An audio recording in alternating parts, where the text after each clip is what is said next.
Grief is inevitable and unpredictable. We will all experience loss at some point in our lives. We don't know when, and we don't know how we will respond. Much like life, there is no roadmap for grief.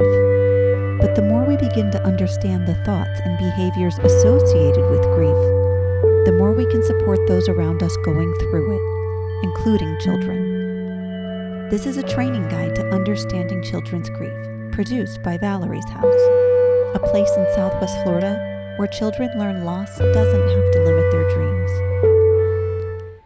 In this video, we will outline the universal realities of grief, the impact of grief by developmental age, and how to help a child who is grieving.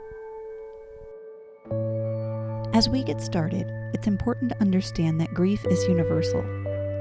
Grief impacts everyone, but not in the same way. Everybody's grief journey is different.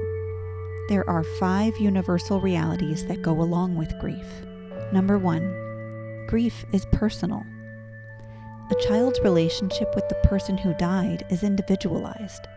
When looking at a family who's lost a loved one, each family member's grief will look different for a variety of reasons, including the fact that each person's relationship with the deceased is different.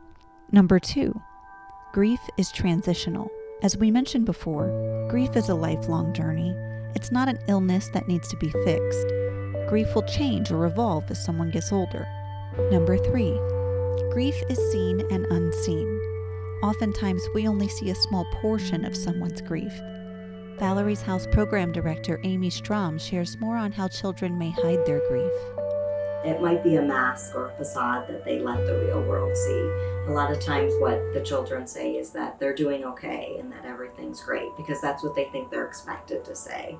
But really what's happening deep down inside is that they're really grieving and they're hurting and they feel a lot of different emotions. It might be anger or guilt or sadness or even just being lonely.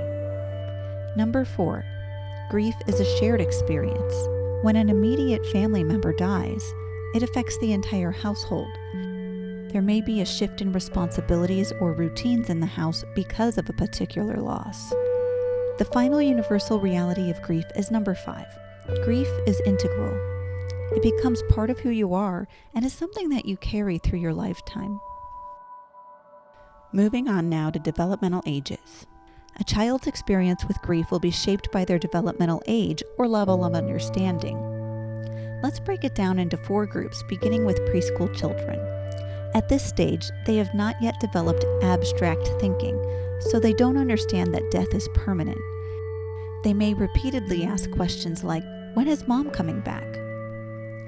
They begin to develop some of that abstract thinking in elementary school years, and some of that magical thinking begins to subside. Children at this age may experience regression after a loss, along with attachment issues. When we look at preteens or middle schoolers, we may notice some becoming overachievers. They may try to be perfect and not cause problems. Others may go in a different direction, where their grades begin to decline and they struggle to focus. Teenagers or high school age children already experience mood swings as part of normal adolescent development, but they can be compounded by the loss of someone close to them. With children who've experienced loss, especially teens, it's important to be watchful for mental illness or risk-taking behaviors. Other factors to consider across all ages are sleeping patterns and appetite. These can be disrupted in grief. Maybe a child is going to bed and waking up at an appropriate time, yet not getting a restful sleep. They may also begin to eat too much or even too little. In the final section of this training guide, we will go over tips on how to help a child who is grieving.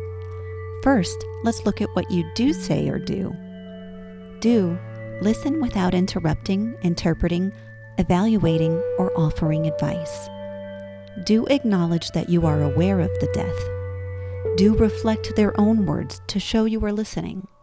Do remind them to take care of themselves. Do reassure them that their emotions are normal and that all grief is unique. Do encourage them to remember their loved one by writing, drawing, or just talking. Do say things like, "I have been thinking of you. I will support you in any way that I can. If you ever want to talk about your special person, I am here to listen." There are some words or expectations to avoid when working with a child who is grieving. They can be hurtful despite your best intentions. Do not expect the person to jump right back into activities. Do not suggest that someone has grieved long enough or needs to move on. Do not take their anger or other feelings personally. Do not say things like, "It could be worse. You still have another brother. I know how you feel. You will be stronger because of this." It's also best to avoid the phrase, "I'm sorry for your loss." Children who are grieving have expressed that they don't find these words helpful. As we wrap up this training guide, let's take a look at what we've learned so far. Everybody experiences grief at some point in their lives.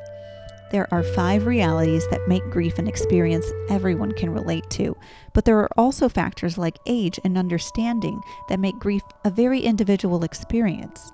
When working with a child who is grieving, your support can go a long way in helping them along their grief journey. By understanding grief, we are better able to support children as they navigate their emotions and responses following a major loss.